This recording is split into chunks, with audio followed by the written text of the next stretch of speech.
Duccio, un enfant des étoiles comme toi, écrit par Hélène Netchitaïloff, édition BOD.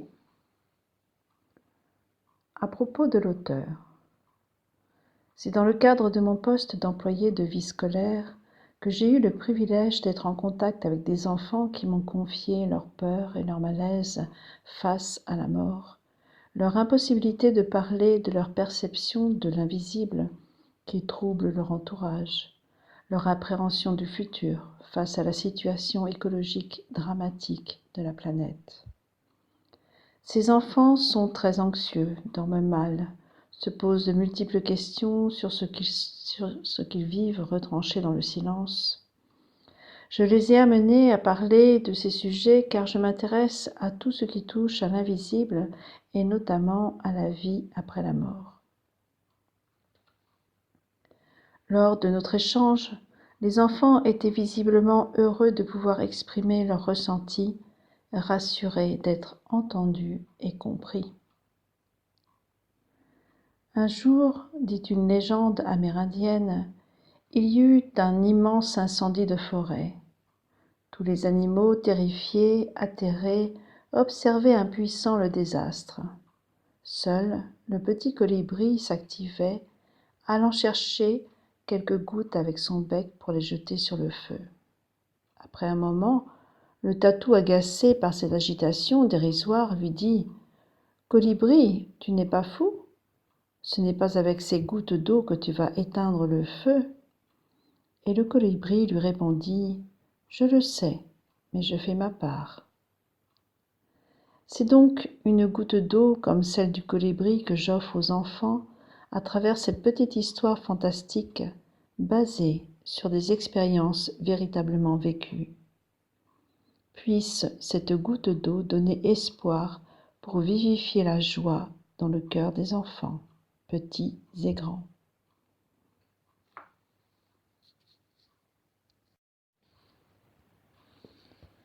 Duccio, un enfant des étoiles comme toi, écrit par Hélène Netchitaïloff, chapitre 1. Une visite peu ordinaire. C'est la récréation. Duccio et Ratio se retrouvent comme d'habitude dans la cour de l'école. Une nouvelle élève est arrivée depuis peu. Elle est dans la classe de Ratio. « Salut Ratio, salut Duccio. As-tu remarqué Stella dans la cour ? Elle n'arrête pas de te regarder. Tu lui as parlé ? » ?»« Non, pas encore, je n'ose pas. »« Bah, tu devrais parce que je suis sûre qu'elle s'intéresse à toi. » »« Je ne sais pas pourquoi, mais je me sens vraiment bizarre quand je la regarde ou quand je pense à elle. »« Oh, toi, tu es amoureux, se moque Ratio. En tous les cas, ne tarde pas à lui parler, parce que sinon, elle croira que tu ne t'intéresses pas à elle. »« Ah, tu crois ? Oui, c'est certain. » Ratio se demande comment aider son ami un peu timide. Et soudain, il a une idée. « Si tu veux, c'est moi qui vais aller lui parler en premier. »« Ah oui ?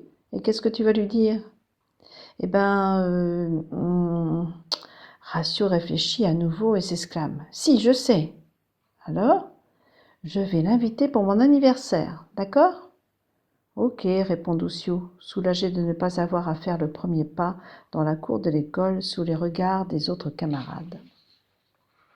Puis Duccio reprend en regardant droit dans les yeux son ami. « Tu me promets de ne répéter à personne ce que je vais te dire. Bien sûr, tu es mon meilleur ami. » Duccio hésite un peu avant de continuer. « Hier soir, j'ai vu quelqu'un dans ma chambre, se confie-t-il. »« Quelqu'un, mais qui ça ?» s'étonne Ratio.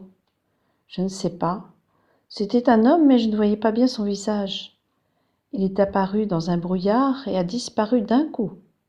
Au début, j'ai eu très peur, et puis, peu à peu, je me suis sentie apaisée. C'est comme si je le connaissais. »« Tu as rêvé. »« Mais non, j'étais assis dans mon lit, car je n'arrivais pas à m'endormir. Il m'arrive de voir des trucs la nuit, mais là... » »« Des trucs ? Bah oui, des trucs, hésite encore Duccio. Ça ressemble à des bulles, mais bien plus lumineuses. On croirait qu'elles dansent dans la chambre. C'est plutôt chouette, c'est joli, mais là... » « Alors toi aussi tu vois des boules de lumière ?» s'exclame Ratio. Duccio et Ratio se regardent et leurs yeux se mettent à pétiller comme de petites étoiles. Quand j'en ai parlé à mes parents, ils m'ont dit que c'est parce que je suis trop fatiguée et que c'est pour ça que je vois des lumières de couleur. Mais moi, je sens que c'est autre chose. C'est curieux, mais j'ai l'impression qu'elles sont vivantes. Elles me rassurent. Je m'endors bien après les avoir vues, dit Ratio en esquivant un sourire. Je suis super content qu'on puisse tout se dire. Tu es comme un frère. Top là, s'exclame Duccio. Les deux camarades se tapent joyeusement main contre main en signe de leur grande amitié. Puis Duccio reprend. Pourquoi nos parents ne nous croient pas? C'est à peine s'ils nous écoutent et quand on leur pose des questions, c'est à peine s'ils y répondent. Ils n'ont jamais le temps ou bien on dirait que ça ne les intéresse pas. C'est pourtant vrai, réplique Ratio d'un air attristé. Tiens, l'autre jour, j'ai demandé à papa pourquoi les gens mouraient et il a simplement haussé les épaules. C'est sans doute qu'il ne le sait pas. Et moi, j'ai demandé à mon oncle qui sait tout s'il pensait qu'il y avait de la vie sur d'autres planètes. Et devine ce qu'il m'a répondu. Qu'il n'en savait rien? Non, que je ferais mieux de réviser mes leçons plutôt que de penser à de telles sornettes. Décidément, on n'est pas aidé. Il y a plein de choses de la vie qui nous intéressent, mais comme ça ne fait pas partie du programme scolaire... Un court silence s'installe quand Ratio reprend. Et si? Et si quoi? Et si c'était un extraterrestre qui était venu te voir hier soir? Ah ah, n'importe quoi, lance gaiement Duccio. La sonnerie annonce la fin de la récréation. Les enfants rentrent en classe. Duccio est soulagé car il a pu raconter son expérience un peu bizarre. C'est tellement important de pouvoir partager ce que l'on vit sans avoir peur d'être jugé. Il est vraiment heureux d'avoir un ami à qui confier tous ses secrets. Au même moment, Ratio se dit qu'il a beaucoup de chance de connaître Duccio. Il est déjà tard et Duccio ne parvient pas à s'endormir. Il repense à la conversation qu'il a eue avec son ami Ratio. Et pourquoi pas, se met à songer Duccio en regardant le ciel étoilé par la fenêtre de sa chambre. Et si c'était un être venu de l'espace qui était venu lui rendre visite? Il y a tant et tant d'étoiles et de planètes dans tout l'univers. Pourquoi la planète serait la seule à être habitée? Et pourquoi les extraterrestres seraient forcément des méchants ou des envahisseurs? Il y a bien de gentils et de méchants humains. Pourquoi serait-ce différent ailleurs? Nous aussi, les humains, nous avons envahi les terres comme celles des Indiens.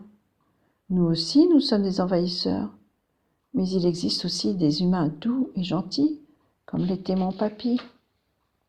Oh, mon cher papy qui me manque tellement. Je suis certain que toi, tu m'aurais écouté. Pourquoi es-tu parti si vite? Soupire tristement Duccio, laissant couler ses larmes. Si seulement tu m'entendais. Son grand-père est décédé il y a 3 ans. Son cœur s'est arrêté dans son sommeil. Il n'a pas souffert. Son absence a créé un grand vide dans le cœur de Duccio. Il ne le sait pas encore, mais son grand-père l'a bien entendu. Quelque chose d'extraordinaire va survenir dans la vie de son petit-fils et cela va commencer par un rêve. Fin du chapitre 1er.